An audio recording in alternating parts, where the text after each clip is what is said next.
Saat ini total aset akun saya 2 miliar. Bisa dibilang sudah sedikit berhasil. Di video kali ini saya akan mengajari cara lari dengan pisau di area sulit. Titik spawn di menara, lari dengan pisau, rute sendiri. Video kali ini hanya akan membahas area laut. Pertama ingat, 2 poin penting. 1. Memiliki 50 kartu area yang bisa membuka jalan dengan pisau. 2. Saat lari dengan pisau, pastikan pakai kartu serangan. Setelah masuk jangan lupa tutup pintu di belakang. Buka peta untuk melihat apakah tim lain sudah buka kartu.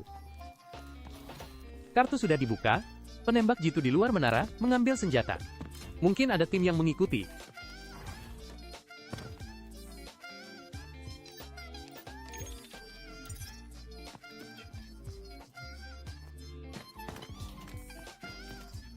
Kondisi penyimpanan bagus. Periksa ruang interogasi apakah ada barang merah muncul. Senapan mesin telah dijarah.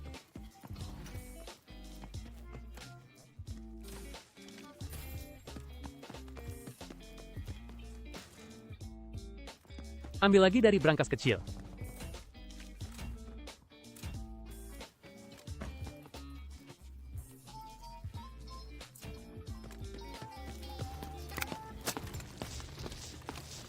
Teh lemon di sini, juga di meja depan, semua ini adalah titik merah yang muncul.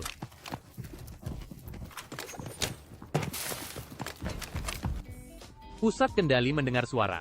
Tidak mendengar suara. Masuk ke pusat kendali dan matikan saklar. Membuat kekacauan. Jika mendengar suara, masuk ke area laut. Masuk ke ruangan merah, lihat titik merah di lantai.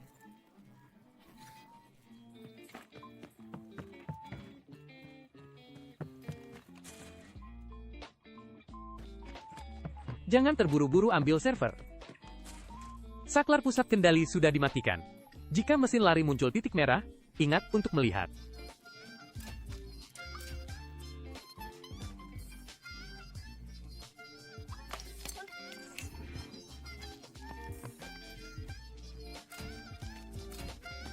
Kemudian setelah selesai mengambil di lantai 2, masuk ke ruangan merah untuk mengambil. Sekaligus dengarkan suara dari pusat kendali dan pintu area laut. Saklar sudah selesai. Tidak mendengar suara zipline naik. Jangan berlama-lama. Gunakan kemampuan utama. Lihat, apakah ada orang yang mengintip. Bagus. Tidak ada yang mengintip. Pindai kedua juga tidak menemukan apapun. Sebelum keluar menara, pastikan untuk menandai pintu sebelum keluar, karena kemungkinan besar ada tim kedua yang mengikuti. Dengarkan suara di luar pintu. Tidak berhasil keluar menara. Setelah keluar menara, Anda bisa mengambil tas dari penembak jitu di luar menara. Tas penembak jitu di luar menara biasanya berisi kartu pelindung dan emas kecil. Ada juga keuntungan amunisi minimum. Pada titik ini, muncul pertanyaan lain. Bagaimana jika keluar menara dan bertemu tim lain yang masuk menara? Di menara, saya punya 4 tempat persembunyian. Dalam video kali ini, saya akan memberitahukan 2 tempat persembunyian. Saat memakan buaya, penembak jitu di area laut mengambil senjata. Pada saat yang sama, Luna menembakkan panah. Habisi buaya. Kemudian datang ke sini. Mereka tidak menemukan Anda ketika datang. Mereka akan mengira Anda masuk menara. Atau keluar menara melalui rute lain. Kemampuan utama Mai Xiaowen biasanya harus disimpan untuk di dalam menara.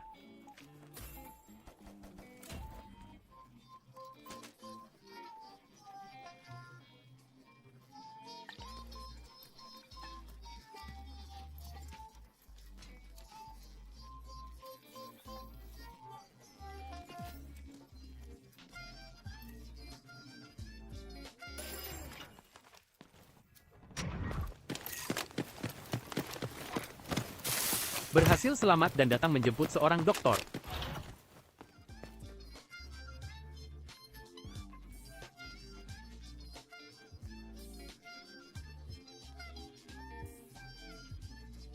Yo, baterai kendaraan lapis baja.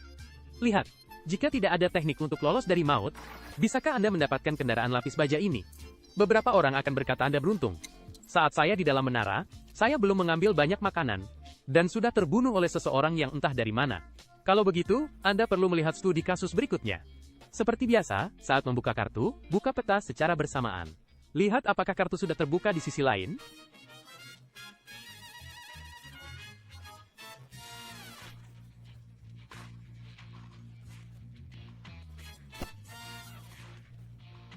Mendengar langkah kaki yang jelas, mendekat di luar menara. Ini menunjukkan bahwa tim spawn di tengah menara mengikuti. Disinilah pentingnya pendengaran yang baik ditunjukkan. Pada saat ini, Anda sama sekali tidak boleh mengambil makanan di ruang interogasi. Karena jika tim medis masuk dan keluar dari area kosong, kita akan terjebak. Langsung masuk ke area laut. Pertama, ini bukan iklan. Saat live streaming, penonton sering bertanya, apa headset yang saya gunakan? Saya tidak menyebutkan mereknya, tetapi saya akan menunjukkan catatan pembelian Anda. Saya selalu menggunakan headset dengan harga di bawah 200 yuan. Yang pertama saya beli di tahun 2022 adalah GX04 ini. Pada tahun 2024, saya menggantinya dengan GN260. Masih menggunakannya sampai sekarang? Ini benar-benar bukan iklan. Yang berikut ini adalah, kebetulan Edifier baru-baru ini menghubungi saya dan bertanya apakah mereka bisa memasukkannya. Saya bilang, ini kebetulan. Saya selalu menggunakan headset Giga, jadi rekomendasi ini sangat meyakinkan, karena saya benar-benar menggunakannya.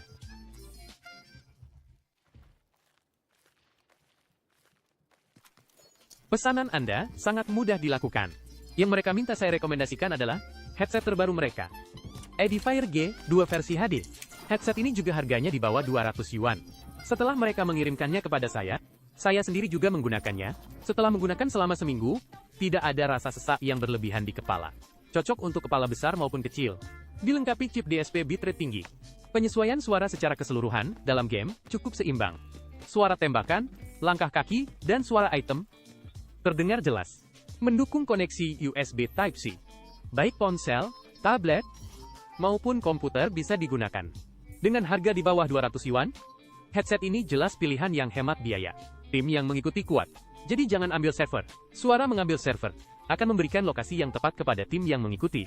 Setelah mengambil barang di area laut, Anda harus mulai mendengarkan informasi. Ada 3 titik spawn yang aktif. Jika ada orang di semua titik spawn, ini adalah situasi yang paling mudah untuk bertahan hidup. Karena takut diganggu oleh tim lain, mereka tidak berani bergerak sembarangan. Saya mengawasi tim medis Anda. Selama saya masih hidup, Anda tidak akan bisa keluar dan menyerang. Hai tim laut, apa kalian tidak lelah memperhatikan? Saya tidak lelah. Bagaimana dengan Anda? Saya juga tidak lelah. Saklar pusat kendali dimatikan. Kedua tim belum bertarung. Pada saat ini, Anda bisa menunggu saklar tengah selesai. Mereka akan naik dan bertarung. Kemudian kita bisa pergi. Kedua tim sudah naik. Pada saat ini, Anda bisa kembali untuk mengambil server yang belum diambil. Sebelum keluar dari pintu area laut, Anda bisa menggunakan kemampuan utama lagi, karena mungkin ada tim baru yang mengikuti. Oke, hanya menemukan satu di atap. Anda bisa melanjutkan mengambil. Anda bisa melihat toilet. Ada titik merah di kloset. Saat tim tengah mengikuti, mereka berjalan ke lantai 2 di sini. Jadi saya tidak mengambil di lantai 1. Anda juga bisa mencobanya.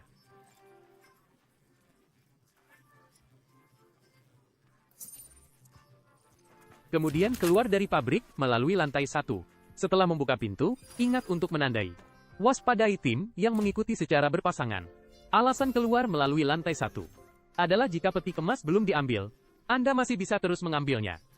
Setelah selesai, gunakan kemampuan utama di museum. Jika tidak ada orang, matikan saklar dan mundur. Jika ada orang, buang tas atau jemput dokter. Tentang cara menjemput dokter dan berlatih, dan cara mencegah perampokan, saya akan membuat video khusus untuk menjelaskannya nanti. Kasus ketiga. Situasi ketika kartu tidak muncul di lantai 1. Di ronde ini, saya menggunakan akun kapten. Akunnya tidak terlalu kuat. Dalam situasi kartu tidak muncul, kita langsung menuju pusat kendali di awal. Matikan saklar. Jika kartu muncul, dengarkan apakah ada yang masuk ke pusat kendali. Jika tidak masuk, tetap matikan saklarnya. Setelah mematikan saklar, kembali untuk mengambil makanan di ruang interogasi.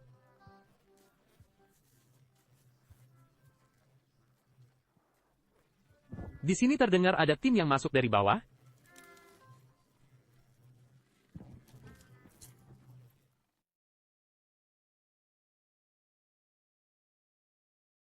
Tampaknya ada satu tim yang aktif di tengah. Entah mengapa, mereka lambat. Harus segera diambil, wadah dasar ini akan dilewati. Jangan diambil. Prioritaskan brankas kecil dan lihat titik munculnya barang merah.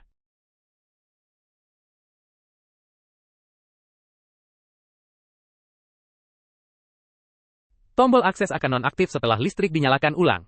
Semua personel keamanan harap waspada.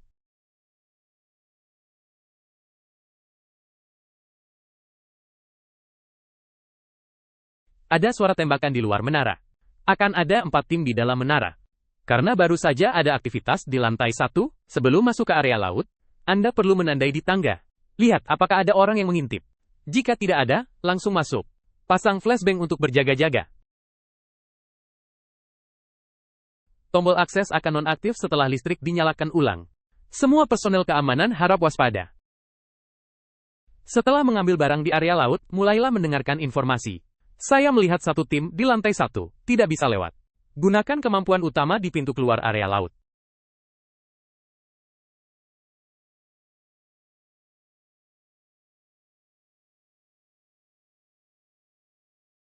Tidak ada sinyal. Berhasil keluar menara di atap. Jadi, jika saat keluar menara di area laut, Anda bertemu orang yang masuk dari sini, apa yang harus dilakukan? Di sini saya beritahu Anda, tempat persembunyian kedua saya. Lihat cuplikan ini. Semua personel keamanan harap waspada.